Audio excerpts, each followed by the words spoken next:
விஜய் மேல என்ன விமர்சனம் இருக்குன்னா, விஜய் வந்து 2026 நான் ஜெயிச்சிருவேன், வந்தா முதலமைச்சர் ஆயிடுவேன்னு சொல்றாரு.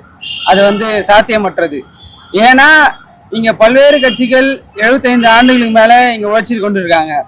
ஆனா இப்ப வந்து இவரே வந்துட்டு நாங்க ஜெயிச்சிருவோம் 2026 அப்படின்னு சொல்லி இப்ப வந்து அவர் பிரச்சாரம் பண்ணிட்டு இருக்காரு. அது வந்து சாத்தியமற்றது. இப்போ வந்து திமுக அரசுல நிறைய பல்வேறு திட்டங்களை செஞ்சிருக்காங்க. பெண்களுக்கு வந்து இந்த 1000 ரூபாய் பணமா இருக்கட்டும், மகளிர் உரிமை தொகை அந்த 1000 மகளிர் உரிமை தொகையா இருக்கட்டும், விடியல் பயணமா இருக்கட்டும், புதுமை பெண் திட்டமா இருக்கட்டும், சொத்துல 1% கட்டண விதவில இருக்கட்டும், பல்வேறு திட்டங்களை இந்த திமுக அரசு செஞ்சுட்டு இருக்காங்க. அப்படின்னும் போது இந்த விஜய் வந்து மக்களை அரசியல்படுத்தாமையோ அவர் சினிமா டைலாக் பேசிட்டோலாம் இங்க தமிழ்நாட்டுல கண்டிப்பா வெல்லவே முடியாது. அவர் மக்களை அவங்க தேடி வர மக்களை அரசியல் படுத்தினா மட்டும்தான் வெற்றி பெற முடியும். யார் வேணாலும் அரசியலுக்கு வரலாம். அரசியல் வர்றதுக்கு எல்லாருக்கும் உரிமை இருக்கு. மக்களை அரசியல் படுத்துங்க, அரசியல் பண்ணி நீங்க ஜெயிங்க. 2026 கூட வாங்க. ஆனா மக்களை அரசியல் தயவு செஞ்சு மக்களை அவங்களை தேடி வர மக்களை அரசியல் படுத்துங்க.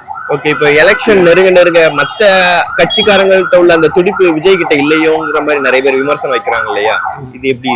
ஏன் 26 எலெக்ஷன் வந்துச்சு, எப்பயாவதுதான் ஒரு 10 நாளைக்கு ஒரு வாட்டி இல்ல 15 நாளுக்கு ஒரு வாட்டி தான் வெளியே வராரு, பிரச்சாரம் பண்றாரு.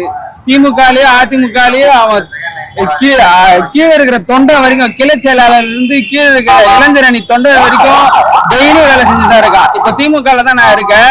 திமுகல டெய்லி இப்ப வெல்லும் தமிழ் பெண்கள் ஒரு பிரச்சாரம் பண்ணிட்டு இருக்கோம். நாங்க 6 மாசத்துக்கு முன்னாடியே பிரச்சாரத்தை ஆரம்பிச்சிட்டோம். ஆனா இப்ப இவங்க ஒன்னும் பிரச்சாரம் ஆரம்பிச்சாங்களான்னு தெரியல, வீடியோடா போய் பிரச்சாரம் போட்டு கேட்டாங்களான்னு தெரியல. அவங்க அந்த உயிப்போட இல்லதான்.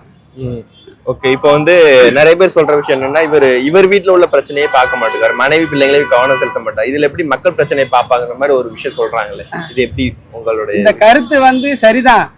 இது இந்த கருத்துக்கு நான் என்னோட உடன்பாடு இல்லை. அது அவங்களோட பர்சனல் மேட்டர். அதை பத்தி நான் எங்கேயுமே பேசுனது இல்லை. இப்போ கூட பேசினாங்க. அது என்னோட கருத்து எதுவுமே இல்லை. ஓகே, அப்போ இந்த 2020 எலெக்ஷன் எந்த அளவுக்கு சவாலா இருக்க போகுது? அவங்க சொல்ற மாதிரி நாங்க ஜெயிச்சிருவோம்னு சொல்றாங்க. தமிழ்நாடு மக்கள் முட்டாள் ஒண்ணும் கிடையாது.